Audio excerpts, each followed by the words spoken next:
محمد سید الکونین والثقلین۔ میں نے قرآن عظیم الشان کی ایک آیت شریف تلاوت کی،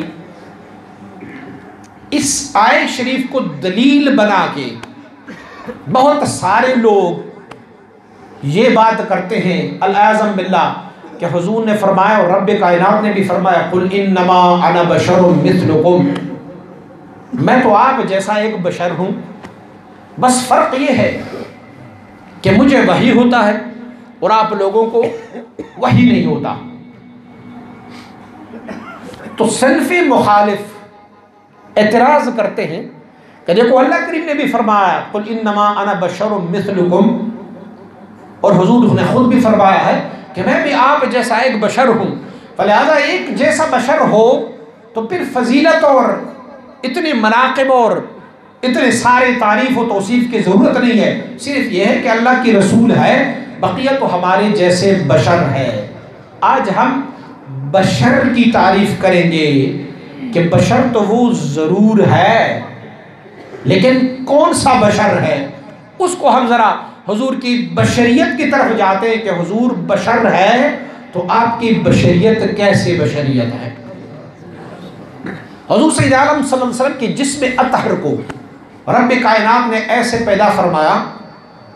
حضرت قاضی عیاض رحمت اللہ تعالی علیہ آپ شفا شریف میں لکھتے ہیں، فرماتے ہیں کہ حضور سید عالم صلی اللہ علیہ وسلم بارک کی جسد اطہر کو رب کائنات نے ایسے چن چن کے اور منتخب کر کے فرمایا کہ حضور کی طرف آپ کی جسم اطہر کی طرف کسی بندے کی انگلی بھی نہ اٹھ پائے، اتنا صاف نقی اور تقی بنایا ہے رب کائنات۔ ایک تعریف آپ نے فرمائی ہے، آپ فرماتے ہیں کہ حضور سید عالم صلی اللہ علیہ وسلم بارک کا سایہ مبارک کیوں نہیں تھا، آپ کے جسم اطہر کا سایہ مبارک کیوں نہیں تھا؟ تو مشائخ نے بڑی توجیحات کی اور بڑی توجیحات اس میں بیان فرمائے۔ ایک توجیہ جو سب سے محبت والوں کے لیے بہتر اور ان کے لیے قابل قبول ہے وہ یہ ہے کہ حضور سید عالم صلی اللہ علیہ وسلم کا سایہ مبارک اسی لیے نہیں تھا کہ بسا اوقات جب سورج طلوع ہوتا ہے تو بندے کا سایہ ان کی ظاہری قد سے دراز اور لمبا ہوتا ہے، اور جب سورج غروب ہونے کو جاتا ہے تو اس وقت بھی سایہ طویل ہوتا جاتا ہے۔ اللہ کریم کو یہ بھی گوارا نہیں ہے کہ حضور کا سایہ بھی حضور سے طویل ہو جائے، کہ حضور کا سایہ بھی حضور سے طویل ہو جائے۔ رب کائنات کو یہ بھی گوارا نہیں، بس رب کائنات نے سرے سے سایہ بنایا ہی نہیں۔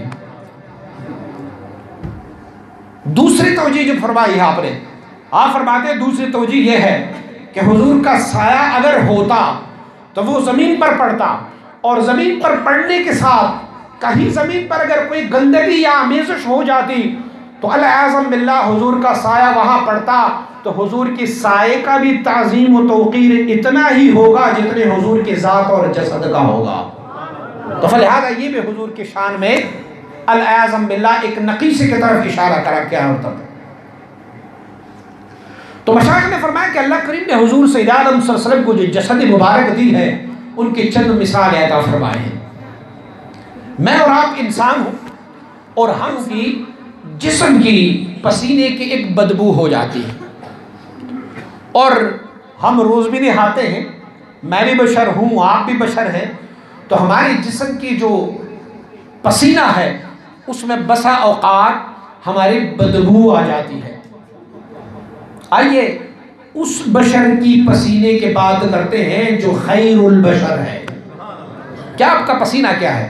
حضور کی ایک صحابیہ ہے ام سلیم رضی اللہ تعالیٰ عنہ، آپ کے ہاں حضور نبی اکرم صلی اللہ علیہ وسلم تشریف لائے، اور حضور وہاں پر دوپہر کے ٹائم آپ کے ایک بستر پر آرام فرما رہے ہیں۔ بستر کا اوپر والا حصہ چمڑے کا بنا ہوا ہے، گرمی کا موسم ہے، حضور سید عالم صلی اللہ علیہ وسلم تشریف فرما ہوئے، آرام فرمایا۔ آرام فرمانے کے بعد حضور تشریف لے گئے تو ام سلیم وہاں پر آئے، دیکھا اس چمڑے کی اس بستر پر حضور سید عالم صلی اللہ علیہ وسلم کی جسم اطہر کی پسینہ مبارک کے کچھ قطرات ہیں۔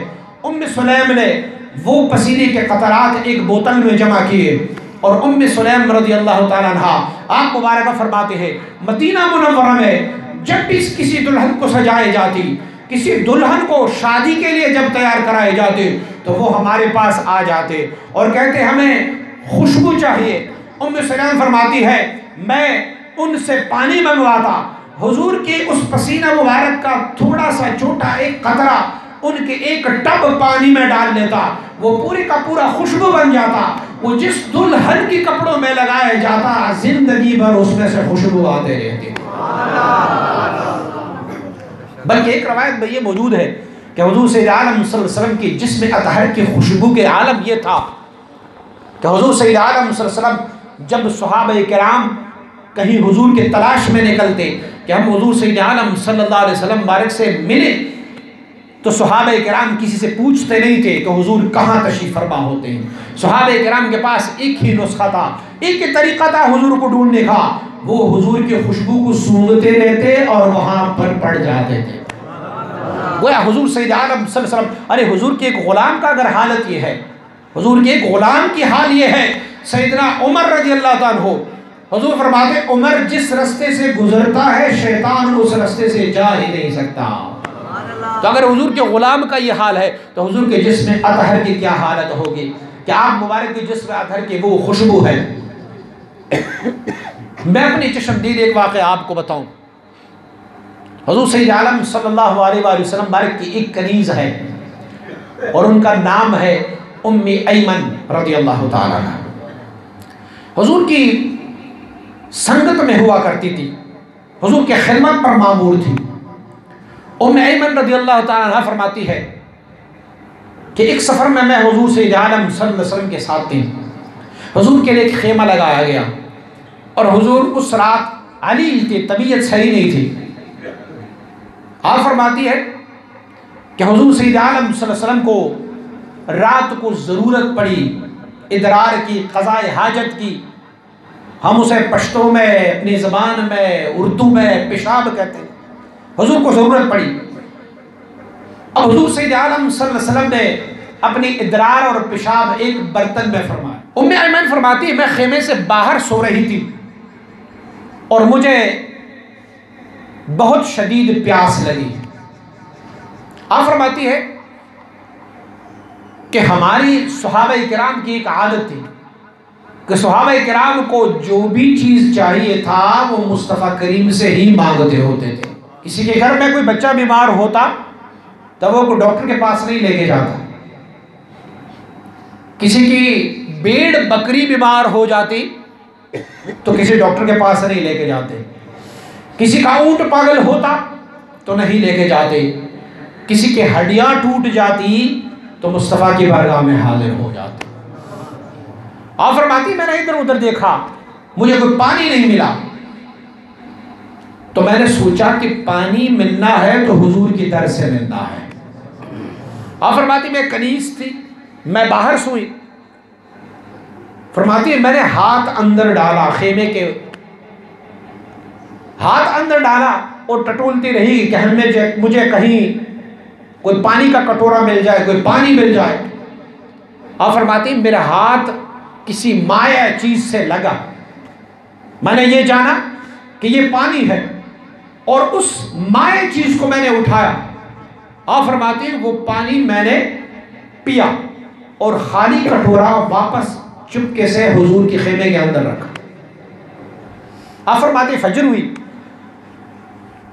حضور نے مجھے پوچھا ام ایمن وہاں پر ایک برتن پڑا ہوا ہے، اس میں جو بھی ہے اسے باہر پھینکا۔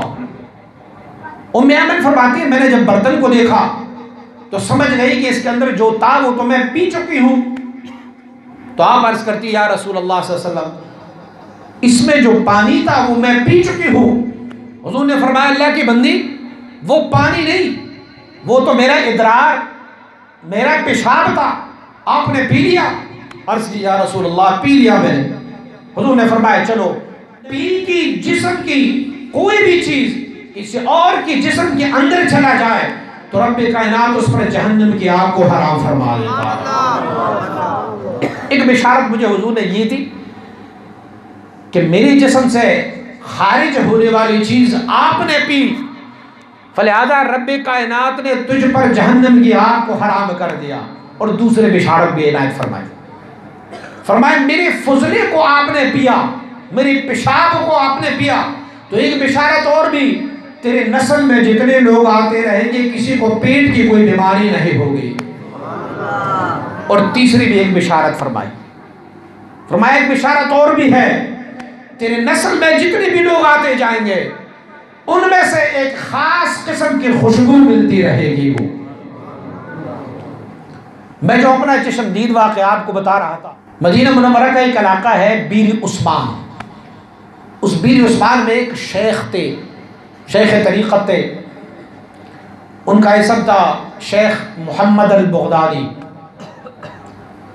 انہیں کوئی محفل سجائی تھی, تو اس محفل میں گیا, وہاں پر تعارف ہوئی.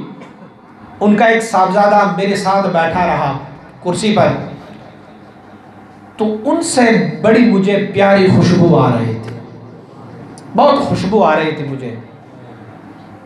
میں نے ان سے پوچھا جو خوشبو آپ نے لگائی ہے, یہ خوشبو, اس خوشبو کا نام بتاؤ, کہاں سے لی ہے, مجھے بڑی پسند آئی یہ خوشبو, میں لینا چاہوں.